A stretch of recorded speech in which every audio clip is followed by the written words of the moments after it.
تہجد کے وقت اٹھ جانا ہے اور 4 رکعت صلاۃ الحاجت کے اس طریقے سے ادا کرنے ہیں کہ آپ نے پہلی رکعت میں سورۃ فاتحہ اور کل شریف کے بعد 1000 مرتبہ آپ نے یا اللہ کا ورد کرنا ہے۔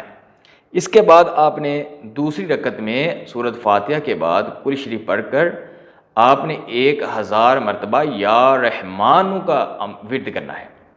اسی طرح آپ نے تیسری رکعت میں سورۃ فاتحہ اور کل شریف کے بعد 1000 مرتبہ یا رحیم کا ورد کرنا ہے۔ اسی طریقے سے چوتھی اور آخری رکعت میں آپ نے سورۃ فاتحہ اور کل شریف کے بعد یا قدوس 1000 مرتبہ پڑھنا ہے۔ بعد سلام آپ نے یا اللہ کا ورد 1000 مرتبہ کرنا ہے اور 1000 مرتبہ ہی آپ نے درود شریف پڑھنا ہے۔ کوئی سا بھی درود شریف آپ پڑھ لیجئے۔